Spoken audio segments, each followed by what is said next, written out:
애호박 농사 지으시는 분들이라면 다들 한 번쯤은 겪어보셨을 거예요. 아니, 처음에는 진짜 잘 크다가 왜 어느 순간 딱 멈추는 것 같지? 수확량이 왜 똑 떨어지지? 하고 말이죠.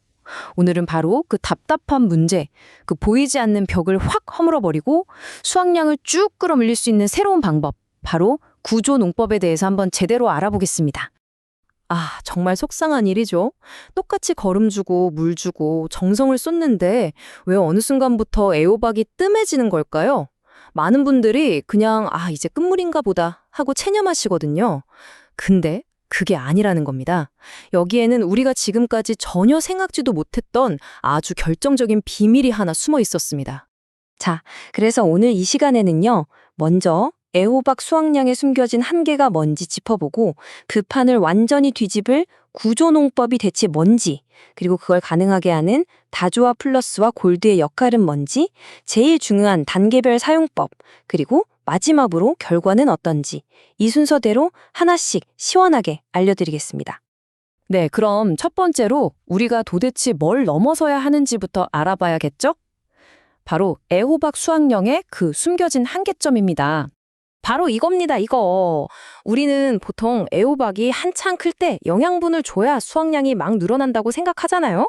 근데 사실은요, 이 애호박이 평생 몇 개나 열릴 수 있을지는요, 모종을 밭에 딱 심는 그 아주 이른 시기에 이미 그 한계치가 정해져 버린다는 겁니다. 뭐랄까, 수확량을 담을 그릇의 크기가 애초에 정해지는 거죠. 이걸 모르고 나중에 아무리 좋은 걸 줘도 그 정해진 그릇 이상을 채우기는 정말 힘든 겁니다. 그럼 그 그릇 자체를, 그 큰 장 자체를 어떻게 더 크게 만들 수 있을까요? 자, 여기서 바로 우리 생각을 완전히 바꿔놓을 구조농법이라는 개념이 나옵니다.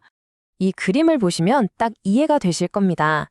지금까지 우리가 해왔던 관리 농법은요, 이미 지어진 집에 페인트 칠 다시 하고, 고장난 데 고치고 하는 거랑 비슷해요. 정해진 틀 안에서 열심히 관리하는 거죠. 하지만 구조농법은 차원이 다릅니다. 이건 아예 집을 짓기 전 설계도 단계에서부터 방을 더 많이 만들고 기둥도 더 튼튼하게 박아서 훨씬 더 크고 튼튼한 집을 짓는 개념이에요. 애호박으로 말하면 열매가 열릴 방, 그러니까 격가지의 개수 자체를 처음부터 확 늘려버리는 겁니다. 다른 건 다 잊어버리셔도 괜찮습니다. 근데 이것 하나만큼은 꼭 기억해 주십시오. 모종을 심고 나서 딱 보름, 15일, 바로 이 시간이 한 해 애호박 농사 전체의 운명을 결정짓는 골든타임입니다. 이때 작물의 뼈대를, 즉 구조를 어떻게 세우느냐에 따라 정말 모든 게 달라집니다. 자, 그렇다면 이 구조농법이라는 걸 실제로 가능하게 해주는 그 비법이 뭐냐? 바로 다조와 플러스와 골드입니다. 이 둘이 각각 어떤 역할을 하는지 한번 살펴보겠습니다. 다조와 플러스, 이건 딱 설계도라고 생각하시면 돼요. 아까 집 짓는 얘기 했었죠? 바로 그 설계도 역할을 하는 겁니다. 작물이 아주 어릴 때 그 생장점에서 세포 분열을 어마어마하게 활발하게 만들어서요. 애호박이 열릴 수 있는 그 격가지 숫자 자체를 근본적으로 늘려주는 거죠. 그러니까 열매가 달릴 빵을 애초에 훨씬 많이 만들어버리는 거예요. 이게 바로 다수학으로 가는 첫걸음입니다. 그럼 다조와 골드는 뭐냐? 이건 안정제 또는 시멘트 역할입니다. 플러스가 멋지게 설계해서 늘려놓은 그 뼈대, 그 구조를 아주 단단하게 굳혀주는 거죠. 쓸데없이 키만 멀대같이 크는 웃자람을 딱 잡아주고 곁가지 하나하나를 야무지게 키워줍니다. 그러니까 광합성도 훨씬 잘 되고 웬만한 병이나 스트레스에도 끄떡없이 버티는 힘이 생기죠. 결국 이게 바로 최상품 애호박을 만드는 고품질의 비결인 셈입니다. 자, 이제 이론은 충분히 들었고요. 우리 농업인들이 제일 궁금해하시는 거, 그래서 그걸 어떻게 쓰는데? 하는 실제 사용 방법이죠. 애호박 단계별 시비법, 지금 바로 시작하겠습니다. 구조농법, 이거 전혀 어렵지 않습니다. 딱 3번, 이 3단계만 기억하시면 됩니다. 모종 심을 때 1번, 뿌리 내리고 나서 1번, 그리고 그 뒤로 꾸준히 1번. 이 결정적인 3번의 처리가 올 한 해의 애호박 농사를 완전히 바꿔놓을 겁니다. 자, 가장 중요한 첫 번째 단계입니다. 언제 하냐면 본잎이 한 서너 장에서 대여섯 장 나왔을 때 모종을 밭에 심기 바로 직전이나 바로 그날 하는 겁니다. 방법은 아주 쉬워요. 물 한 말, 그러니까 20리터에 플러스 5ml, 골드 5ml, 4,000배로 섞는 거죠. 이걸로 모종을 푹 담궜다 심거나 심을 구덩이에 물 주듯 부어주고 잎에도 한번 뿌려주면 효과가 제일 좋습니다. 이때 목표는 딱 하나. 뿌리를 최대한 빨리 그리고 깊게 내리게 해서 앞으로 클 수 있는 튼튼한 기반을 만들어주는 겁니다. 자, 이제 두 번째 단계입니다. 모종 심고 나서 한 닷새에서 일주일 정도 지났을 때 이제 뿌리가 어느 정도 자리를 잡았다 싶을 때죠. 이때는 플러스만 씁니다. 물 한 말 20리터에 플러스 10ml, 2000배로 희석해서 잎에 골고루 흠뻑 뿌려주시면 됩니다. 바로 이때가 곁가지 수를 폭발적으로 늘려서 수확량의 그릇 자체를 확 키우는 가장 핵심적인, 그야말로 결정적 한방이라고 할 수 있습니다. 마지막 세 번째는 이제부터 꾸준히 영양 관리해주는 단계라고 보시면 됩니다.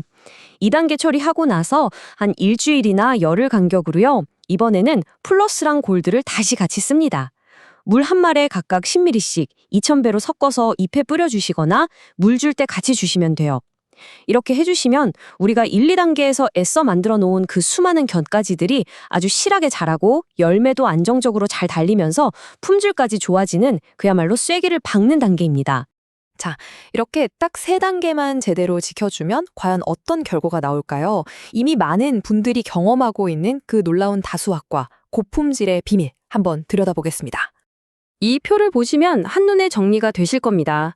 다수학, 즉 수량을 늘리는 데는 플러스가 격가지 수를 늘려서 큰일을 하고 골드는 그 열매들이 끝까지 잘 달리도록 양분을 안정적으로 보내주죠. 그리고 고품질 쪽을 보면 이건 거의 다 골드의 역할입니다. 줄기를 짱짱하게 해서 쓰러지지 않게 하고 병에도 강하게 만들어주고 심지어 따고 나서도 더 오래 싱싱하게 저장성까지 높여주니까요. 정말 완벽한 조합이죠. 실제로 이 방법대로 농사 지으신 분들이 공통적으로 하시는 말씀이 있어요. 확실히 곁가지가 처음부터 튼튼하고 많이 나오니까 나중에 남들 다 끝났다고 할 때도 나는 한두 번은 더 따게 되더라. 바로 이겁니다. 이게 바로 작물의 구조 자체가 바뀐 데서 오는 힘이죠. 사실 이게 갑자기 하늘에서 뚝 떨어진 새로운 기술이 아니에요. 이미 애호박으로 유명한 경남 의령이나 경북 고령 같은 주산지에서는요. 아시는 분들은 벌써 오래전부터 이렇게 농사 지으면서 그 효과를 톡톡히 봐왔습니다. 그야말로 고수들 사이에서는 이미 검증된 다수학의 원리인 셈이죠.